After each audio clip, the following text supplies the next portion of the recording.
Hola chicos, espero que se encuentren muy bien y bienvenidos a esta nueva clase del curso de álgebra lineal.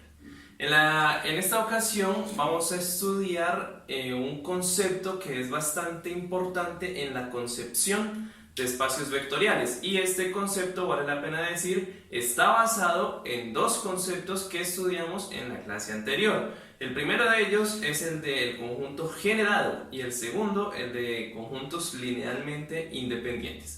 Bueno, sin hablar más, vamos a dar paso a esta definición que quiero que estudiemos el día de hoy. Vamos a centrarnos en el estudio de lo que llamaremos base de un espacio vectorial. Bueno, ¿y cómo vamos a definir una base de un espacio vectorial y para qué nos va a servir esta cosa nueva? Bueno, vamos a decir que un conjunto de vectores va a ser una base para un espacio vectorial si cumplen estas dos condiciones. Bueno, entonces observemos que la primera condición lo que nos exige es que el generado, ya sabemos que es el generado, de estos vectores coincida exactamente con el espacio vectorial que los contiene. Observen que algo muy importante es que los vectores que vamos a decir que forman una base tienen que estar en el espacio vectorial. Bueno, entonces el generado de estos vectores va a coincidir exactamente con el vector v. Y además, este conjunto de vectores, pues es el mismo, ¿sí? Debe ser un conjunto LI, linealmente independiente. Entonces, si poseemos un conjunto de vectores que satisfaga estas dos condiciones, entonces vamos a decir que ese conjunto, pues además de ser LI, además de generar a V, se va a llamar base para el espacio vectorial. Y vamos a ver a través de unos resultados teóricos que en realidad estos conjuntos, que sean pues las bases de los espacios vectoriales, van a ser los pilares fuertes de los espacios vectoriales, porque con ellos vamos a poder pues construir cualquier elemento del espacio vectorial.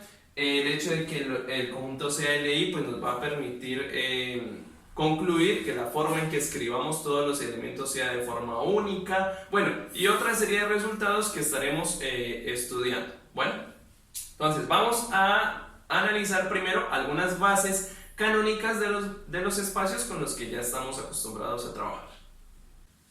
Aquí tenemos algunas bases canónicas de algunos de los espacios con los que ya hemos trabajado. Ahorita voy a aclarar por qué estos conjuntos se llaman bases canónicas. Bueno, en primer lugar porque son bases.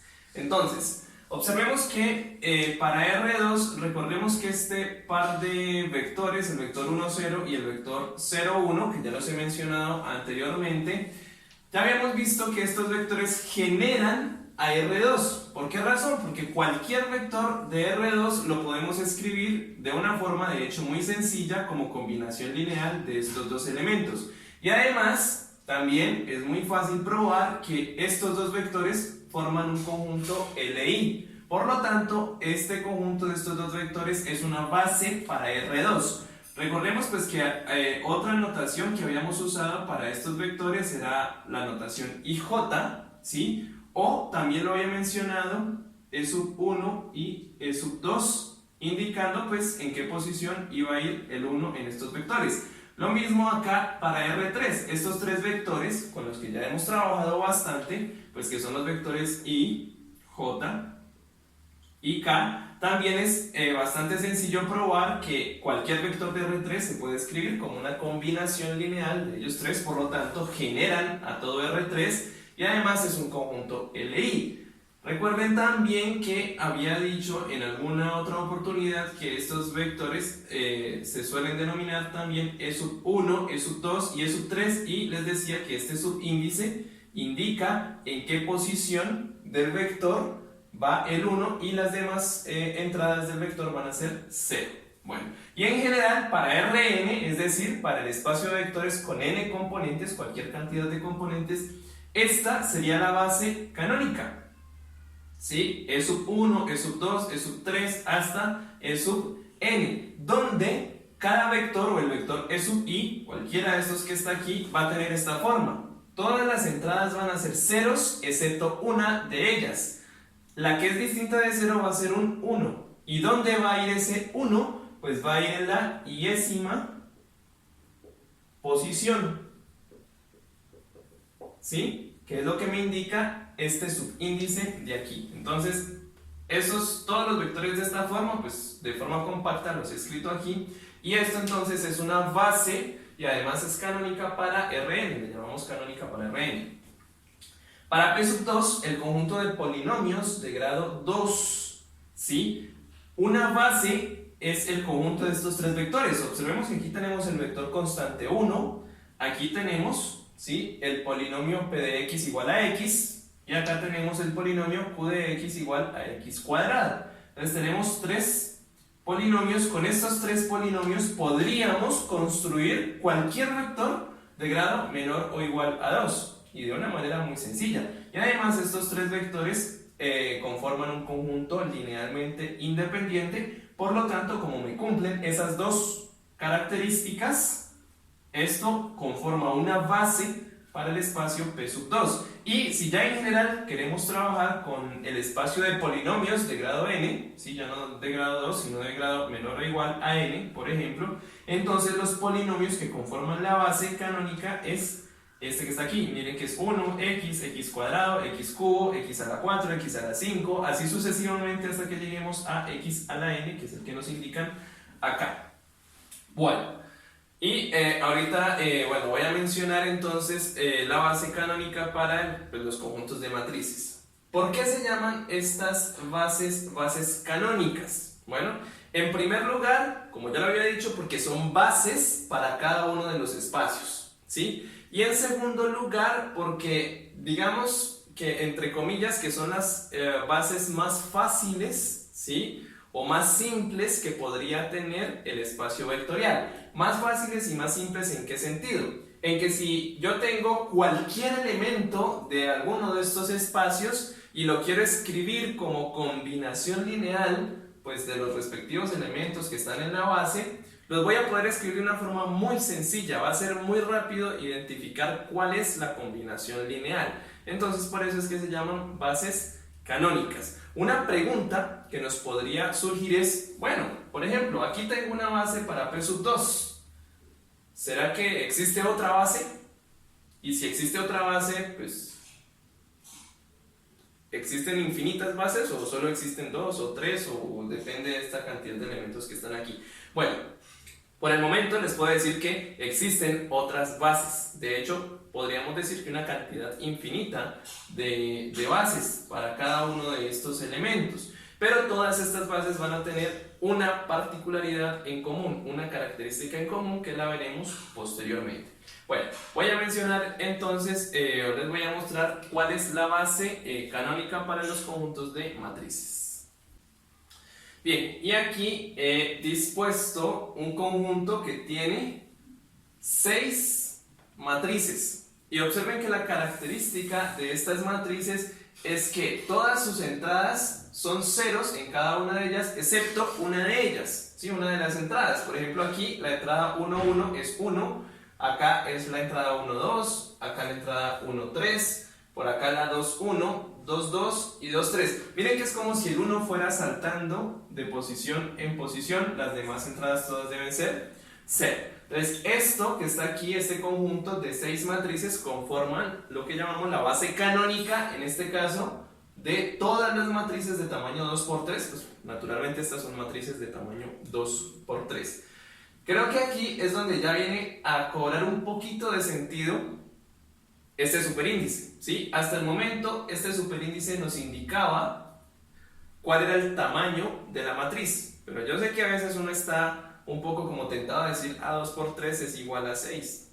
¿Para qué servirá esa multiplicación ahí? Que hasta ahorita, y recuerden, no es que tengamos que dar multiplicación, solo nos indica el tamaño de una matriz. Pero observen que hay una relación entre pues, este producto y la cantidad de matrices que tenemos aquí en la base canónica. Y si observan en las bases anteriores, también hay una relación entre el superíndice que teníamos aquí y la cantidad de vectores que teníamos en las bases que les presenté hace un instante. Bueno, a continuación Voy a presentarles un pequeño ejemplo donde vamos a tener otra base, ¿sí? De otro de los espacios que tenemos aquí, y vamos a ver cómo podríamos probar que en efecto el conjunto que nos dan es una base. Bueno, entonces supongamos que lo que deseamos es probar que este conjunto que tenemos acá es una base para el conjunto de polinomios de grado menor o igual a 2. Entonces, ¿qué debemos hacer? Pues debemos demostrar que este conjunto que he llamado V tiene las dos características que pues nos establecían en la definición. Primero, que generan, y luego que es LI. Bueno, el orden en el que demostremos esas dos características es lo de menos. En este caso, voy a iniciar demostrando que este conjunto de tres polinomios que tenemos aquí, o tres vectores en el espacio de polinomios de grado menor o igual a 2, es un conjunto LI. Bueno, entonces para eso suponemos tres escalares, ya que tenemos acá tres elementos, y armamos una combinación lineal con los tres polinomios y la igualamos, como ya lo habíamos visto en ejemplos anteriores, en la clase anterior, a 0. En este caso, al polinomio 0, al elemento 0 del espacio donde estamos trabajando. Entonces es el polinomio 0. Bueno, recuerden que lo que queremos es probar que estos tres escalares necesariamente tienen que ser 0. Si demostramos que estos tres escalares son 0, entonces ya probaremos que el conjunto es LI. Bueno, de esta combinación lineal que tenemos acá, haciendo los respectivos productos y reagrupando, ¿sí?, obtenemos esta expresión que está acá.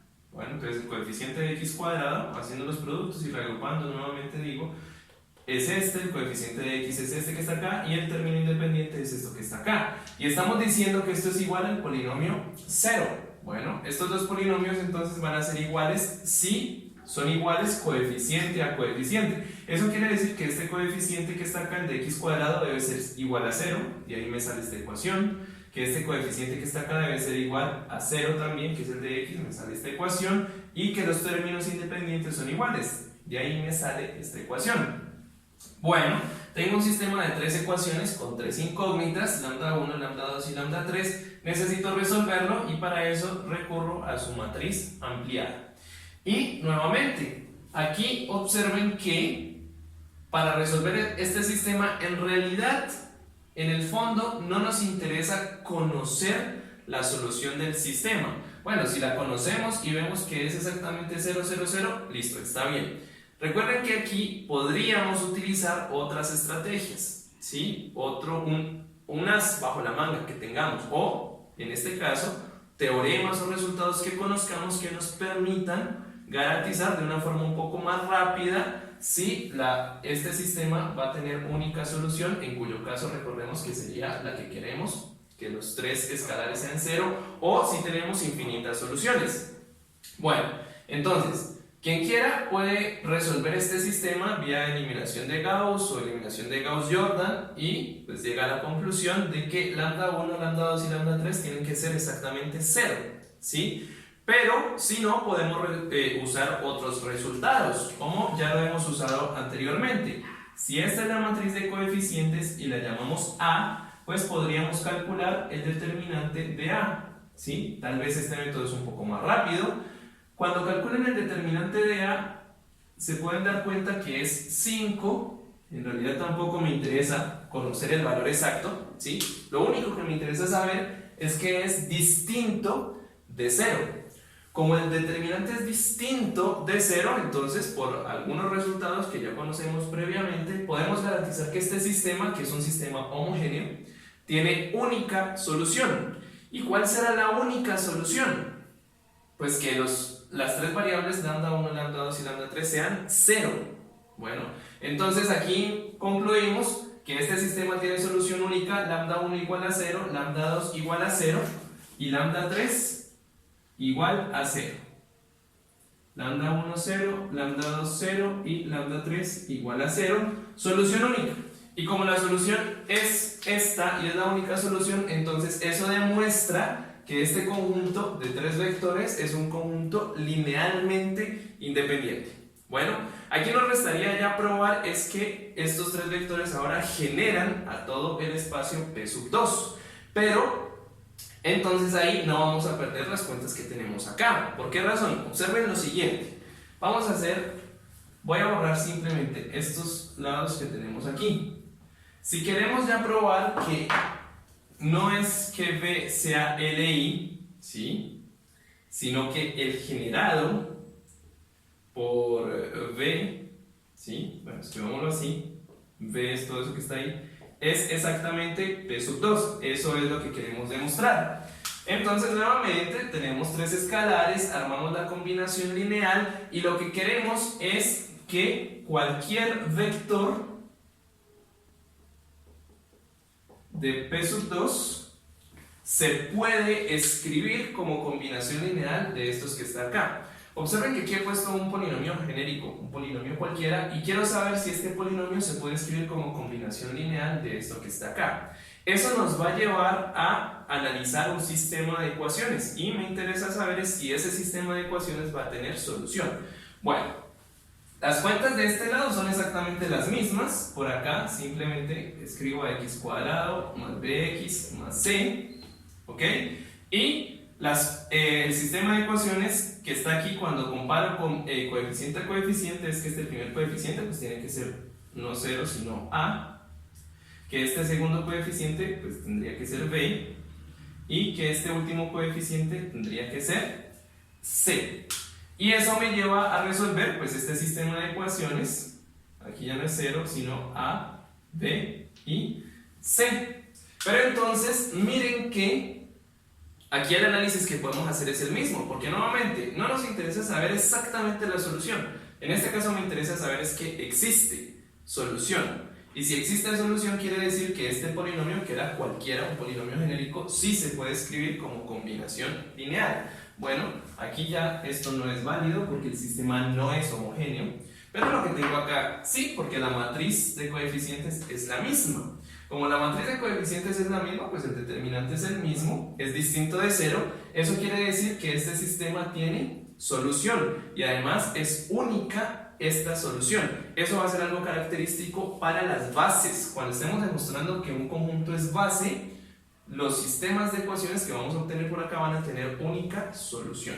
Entonces, usamos exactamente el mismo argumento y concluimos que como este sistema tiene solución y este vector de acá es cualquiera de P sub 2, entonces al final este conjunto V, este conjunto de estos tres vectores, sí genera a todo P sub 2. Bueno, entonces miren que las cuentas no es que se pierdan. Y miren que todo se basó en esta matriz que tenemos acá. Ahora me gustaría que ustedes allá en sus casas analizaran cómo salió esta matriz, qué relación hay entre estos coeficientes y estos vectores que están aquí, y saquen algunas conclusiones que discutiremos posteriormente.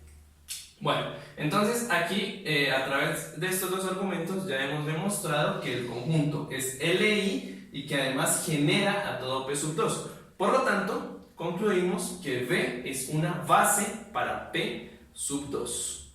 Bueno, y también pues que aparte de las bases canónicas tenemos otras bases. Ahora también comparen la cantidad de elementos que tenemos aquí en esta base con la cantidad de elementos que teníamos en la base canónica. Bueno chicos, y entonces para redondear un poco las ideas que les venía mencionando a través del ejemplo anterior y cuando les presenté las bases canónicas, entonces les quiero presentar estos resultados. El primero de estos teoremas lo que nos dice es que si tenemos un espacio vectorial y tenemos dos bases distintas de este espacio vectorial, observen que aquí los subíndices son distintos, ¿sí? Entonces, ¿cuál es la conclusión? Pues que m va a ser igual a n, o sea que la cantidad de elementos que tengo acá debe ser igual a la cantidad de elementos que tengo en esta otra base. Entonces, grosso modo, ¿cuál es la conclusión de este primer teorema? Pues que si tenemos un espacio vectorial y tenemos dos, tres o más bases para ese espacio vectorial distintas, bueno, esas bases van a tener una característica. ¿Qué característica van a tener? Pues que la cantidad de elementos que posee cada una de las bases es exactamente la misma. Bueno, y aquí me voy a saltar hasta esta definición, ¿Por qué razón? Porque es que, de acuerdo a esta definición, la cantidad de elementos que tenga una base para un espacio vectorial es lo que vamos a llamar dimensión de dicho espacio vectorial. Por ejemplo, para R2, ¿sí? Regresen por favor a sus apuntes cuando tenían la base canónica. ¿Cuántos elementos hay en esa base canónica? Pues el vector 1, 0 y el vector 0, 1. Son dos elementos. Eso quiere decir que la dimensión de R2 es 2. Miren ahora cuántos elementos tiene la base canónica de R3. Los vectores I, J y K. Son 3 elementos, eso quiere decir que la dimensión de R3 pues es 3. Bueno, entonces eso es lo que nosotros vamos a entender como dimensión de un espacio vectorial, y de pronto aquí ya las cosas empiezan a encajar un poquito más con los conceptos que nosotros traíamos previamente, por ejemplo del plano, que es R2, pues la dimensión es 2, el espacio, que es representado como un espacio vectorial, pues es R3, ¿sí? Su dimensión naturalmente es 3, entonces aquí ya empiezan a encajar muchas de estas cosas. Bueno, y este segundo teorema, que es, aunque está escrito en una sola línea, su resultado es bastante fuerte. Bueno, porque básicamente lo que nos está diciendo es que todo espacio vectorial tiene una base. Todo espacio menos el espacio trivial conformado solo por el 0. De ahí en adelante cualquier espacio vectorial posee base. Bueno, y otra cosa que olvidé mencionar por acá es que aquellos espacios vectoriales, pues ya que todo espacio posee una base, pues van a haber unos espacios vectoriales que tienen una cantidad finita de elementos en sus bases y otros que tienen una cantidad infinita de elementos en sus bases. Bueno, entonces los que tengan una cantidad finita son los que nos van a interesar a nosotros aquí en el curso. Bueno, y pues naturalmente los llamaremos espacios vectoriales de dimensión finita. Vamos a ver, bueno, ahorita a traer a colación a través de algunos ejemplos las dimensiones de los espacios con los que ya estamos acostumbrados a trabajar. Bueno, y aquí tenemos entonces los ejemplos de los espacios más frecuentes con los que hemos trabajado. La dimensión de R2, como les decía, 2. ¿Por qué razón? Hay 2 elementos en su base. La dimensión de R3 es 3. En general, la dimensión de Rn es n, exactamente. Observen en su base canónica, teníamos los n vectores canónicos o n vectores coordenados. La dimensión del P sub 2. Regresen por favor a sus apuntes y miren cuál era la base canónica del P sub 2. Los vectores 1, x y x cuadrado. Teníamos 3 polinomios ahí. Igual hicimos un ejemplo donde probamos que un conjunto de vectores también era una base y también tenía 3 elementos. Entonces observen que en ese caso ya podríamos afirmar que la dimensión de P sub 2 es 3. En general, la dimensión de P sub n es n más 1. Y la dimensión de Rm por n, es decir, todas las matrices de tamaño m por n, es justamente el producto m por n. Es decir, que la dimensión de las matrices cuadradas de tamaño 2 por 2, pues es 4. La dimensión de todas las matrices de tamaño 5 por 2, pues es 10. Bueno, y así sucesivamente vamos a identificar entonces las dimensiones de estos espacios vectoriales. Vamos a continuar con otros resultados que van a ser bastante útiles en el proceso en el cual vamos a tener que trabajar con las bases de los espacios vectoriales. Bueno, y aquí este resultado básicamente lo que nos garantiza es que si tenemos un espacio vectorial y una base, que ya sabemos que va a existir, ¿sí?, para ese espacio vectorial, y tenemos además un elemento cualquiera que pertenezca al espacio vectorial, ¿a qué relación va a existir entre este elemento y esta base? Pues recordemos que todas las bases de un espacio vectorial deben cumplir 2 características. Primero, deben generar a todo el espacio y además deben ser linealmente independientes los elementos. Bueno, vamos a centrarnos en la parte en que los generan a todo el espacio. ¿Qué significa que generan a todo el espacio? Pues que cualquier elemento que está aquí se puede escribir como combinación lineal de los elementos que tenemos en la base. Bueno, eso es lo que he escrito aquí. Observen que aquí tengo una combinación lineal los escalares lambda 1, lambda 2 hasta lambda n de los elementos de la base. Pero más aún, ¿sí? O sea, más aún de poder escribir esto como una combinación lineal de los elementos de la base, lo que nos dice es que esa combinación lineal es única. Es decir, que los escalares que vamos a poner aquí son únicos. Solo se va a poder escribir de una sola forma, de tal manera que no va a haber lugar a confusiones si tengo una misma base. Bueno, entonces aquí he puesto este ejemplo. Ubiquémonos en el espacio tridimensional, R3.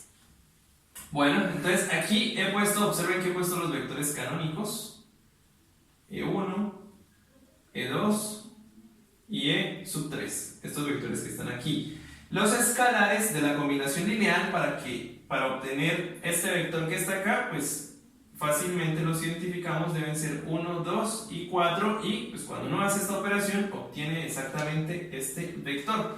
Entonces este es el que el teorema lo he llamado W. Entonces, este vector W, observen que lo puedo escribir como combinación lineal de los tres vectores canónicos, y existen estos tres escalares. Lo que me dice el teorema es que estos escalares que puse aquí son únicos. Es decir, no existe otra combinación de escalares de tal forma que cuando yo los ponga aquí me dé como resultado esto que está acá. Son exactamente estos y en ese mismo orden que los tenemos ahí, aquí. Ahora, si cambiamos la base del mismo espacio vectorial, pues estos escalares van a cambiar, en general van a cambiar. Bueno, entonces, ¿cómo así que si cambiamos la base? Ahora acá he puesto estos tres vectores. Y ustedes pueden demostrar que si bueno, los voy a llamar U1, U2, U3, estos tres vectores conforman una base para R3, es otra base. Bueno, pero si yo quiero escribir el mismo elemento, el mismo W, con estos elementos de la base, pues los escalares en general nos van a cambiar. Miren que ya no son los mismos escalares que tenemos acá. Eso sí va a suceder. Si cambio de base, los escalares que acompañan a cada uno de los vectores van a cambiar, ¿ok? Pero lo que me dice el resultado es que manteniendo esta base, los escalares que puse aquí para escribir este vector son únicos. Es decir, que si yo cambio estos escalares que está acá, pues voy a obtener otro resultado acá, ¿sí? No existen otros escalares de tal forma que yo los reemplace aquí, dejando estos U fijos y que me dé este mismo resultado, no.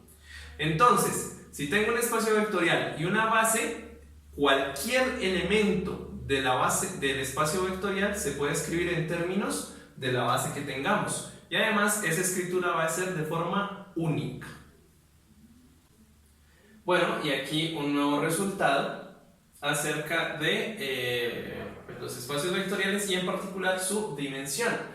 ¿Qué nos dice este teorema? Que si tenemos un espacio vectorial V y la dimensión, vamos a suponer que es n, y contamos con un conjunto de k elementos que viven en el espacio vectorial, resulta que si k es mayor que n, en otras palabras, si la cantidad de elementos que tengo aquí es mayor que la dimensión del espacio vectorial, entonces con total seguridad ese conjunto de vectores es LD, linealmente dependientes. Entonces recordemos de la definición de independencia y dependencia lineal que para estudiar la dependencia pues tendríamos que resolver un sistema de ecuaciones y bueno, analizar qué sucede con ese sistema de ecuaciones igualado a cero, un sistema homogéneo. Bueno, este resultado me permite, previamente sabiendo la dimensión de un espacio vectorial, identificar rápidamente si un conjunto de vectores es linealmente dependiente. Bueno, entonces observemos que en este primer caso, en este primer ejemplo, tenemos 4 vectores. ¿Estos vectores dónde viven? En R2. ¿Cuál es la dimensión de R2? 2. Y como tengo 4 vectores, pues la cantidad excede la dimensión del espacio donde viven, entonces este espacio es linealmente dependiente.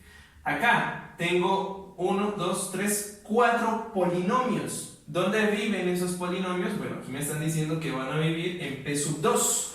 ¿Cuál es la dimensión de P sub 2? De acuerdo a lo que vimos previamente. Muy bien, es 3. Como la dimensión de P sub 2 es 3, ¿sí? Y aquí tengo 4 elementos, pues este conjunto inmediatamente es linealmente dependiente. Y lo único que tenemos que hacer es invocar este resultado. Y no es nada más. Una observación aquí. Observen que aquí lo que me está diciendo es que si la cantidad de elementos que tengo en el conjunto excede a la dimensión, es LD. No me está diciendo qué pasa si la cantidad de elementos es exactamente igual a la dimensión o menor que la dimensión, ¿sí? Me explico. Si, por ejemplo, alguien viene donde ustedes y les muestra, no sé, 3 vectores, 0, 1, 2, 0, 2, por ejemplo, y 1, 3, 1. Pero no, dejémoslo ahí, con 2 vectores. Si alguien viene y les pregunta a ustedes, bueno, estos 2 vectores que están ahí son LI o LD, pues no pueden invocar este resultado. No pueden decir, es que como tengo menos elementos que la dimensión, aquí estamos pensando en R3, la dimensión es 3, no pueden decir que como aquí hay 2 elementos, pues ya van a ser LI. No. El resultado se refiere al caso cuando hay más elementos. Cuando hay menos elementos o igual cantidad de elementos no dice nada y no podemos inferir nada. Solo cuando se exceda la cantidad de elementos que se tenga en el conjunto comparado con la dimensión.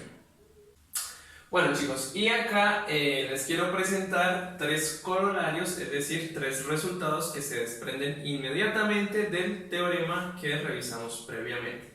Bueno, el primero de estos corolarios nos indica que si tenemos un conjunto de k elementos y además sabemos que la dimensión del espacio es n y que además ese conjunto de k elementos es Li, necesariamente debe suceder que la cantidad de elementos debe ser menor o igual que n, ¿sí? Y eso lo podemos deducir del resultado anterior. Entonces, por ejemplo, si ustedes están en R5, sabemos que la dimensión de R5 es 5 y les hablan de un conjunto que sea linealmente independiente. Entonces, inmediatamente por este corolario podríamos inferir que la cantidad de elementos que hay en ese conjunto, que va a ser linealmente independiente, debe ser menor o igual a 5, nunca superior.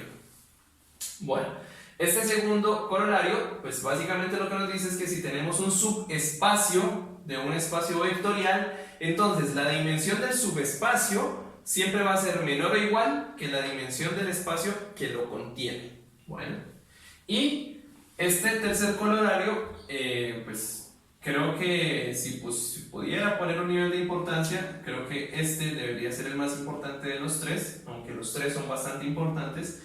Lo que nos dice es, en términos procedimentales, lo que nos dice es que si tenemos un espacio vectorial, conocemos la dimensión del espacio vectorial, entonces todo subconjunto que sea Li va a generar al espacio. Bueno, ¿y por qué esto nos va a servir procedimentalmente? Porque lo que nos está diciendo es, básicamente, usted quiere demostrar que un conjunto que le den es base para un espacio vectorial. Listo. Entonces, considere la dimensión del espacio vectorial y simplemente demuestre que ese conjunto es Li. ¿Por qué razón?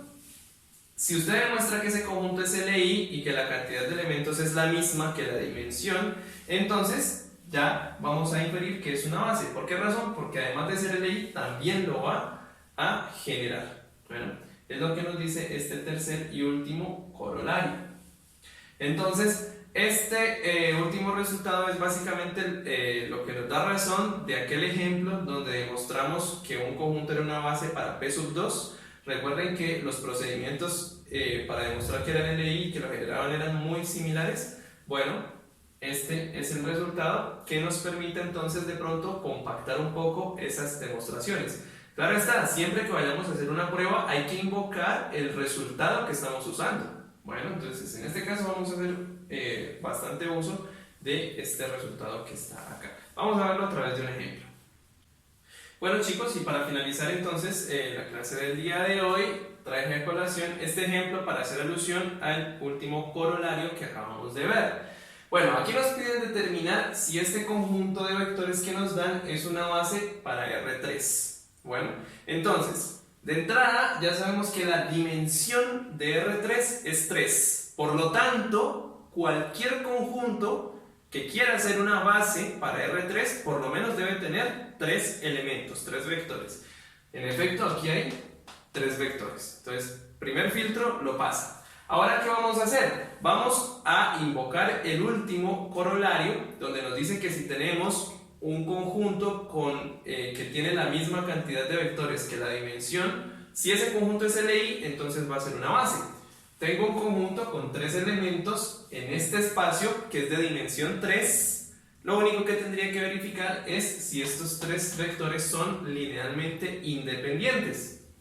Bueno, entonces para eso, suponemos que tenemos 3 vectores allá en R, conformamos una combinación lineal de los 3 vectores que nos dieron igualado a 0 para estudiar la dependencia o independencia lineal. De esta combinación lineal, bueno, haciendo las cuentas, ustedes las pueden hacer, obtenemos este sistema de ecuaciones. Y de este sistema de ecuaciones, pues acá tenemos su matriz ampliada. Y nuevamente, recurriendo a aquellos resultados que hemos visto previamente, de aquí, ¿qué podemos decir? Que si esta matriz que está acá, que es la matriz de coeficientes, nuevamente la voy a llamar A, voy a estudiar el determinante. ¿Por qué razón voy a estudiar el determinante? Porque lo que me interesa saber es si este sistema tiene única solución o si tiene infinitas soluciones. Si el sistema tiene única solución como es homogéneo, entonces esa solución tendría que ser que todas las incógnitas sean 0, ¿sí? Y si el determinante es igual a 0, quiere decir que este sistema va a tener infinitas soluciones, pues en ese caso este conjunto sería LD. Nuevamente siempre está el otro procedimiento, ¿no? Al resolver este sistema vía eliminación Gauss o Gauss-Jordan, pues cualquiera puede recurrir a cualquiera de las estrategias, la que les parezca mejor. Bueno, yo voy a recurrir a calcular el determinante porque es mucho más sencillo. Bueno, entonces al calcular el determinante lo podría hacer por la tercera fila, porque acá hay un 0. Y bueno, después de hacer algunos cálculos me doy cuenta que el determinante es distinto de 0. Por favor, calculen ustedes allá en sus casas exactamente cuánto da, pues aunque en este caso no es necesario. Lo que sí debo garantizar es que es distinto de 0. Como el determinante es distinto de 0, ¿eso qué me implica? Pues que la solución de este sistema, o de este que está acá, es única. ¿Y qué solución va a ser? Pues que todas las variables valgan exactamente 0. Lambda 1, 0, lambda 2, 0 y lambda 3, 0. Y si todas estas incógnitas valen 0, pues ¿qué puedo concluir? Que el conjunto de vectores es linealmente independientes. Y si son linealmente independientes, y como son 3 vectores en un espacio de dimensión 3, entonces ya este conjunto va a generar a R3. Esa es la conclusión, que lo genera. Y entonces, ahora sí reúno todo. Como lo generan y además es LI, pues entonces es una base. Esa es la gran conclusión, que estos 3 vectores sí conforman una base para R3. Si el resultado por acá hubiese sido otro, si el determinante fuese 0 acá, pues quiere decir que tenemos infinitas soluciones. Eso significa que este conjunto de vectores va a ser linealmente dependiente, y al ser linealmente dependiente, pues ya no puede ser una base. Ese hubiese sido pues el otro panorama. Pero en este caso, entonces la conclusión es que sí es una base para este conjunto. Bueno chicos, eso ha sido todo por el día de hoy. Espero que esta clase haya sido de su agrado, que todo haya quedado bastante claro, y los invito a analizar nuevamente los ejemplos que hemos estudiado el día de hoy. Nos vemos en una próxima oportunidad. Feliz resto de día.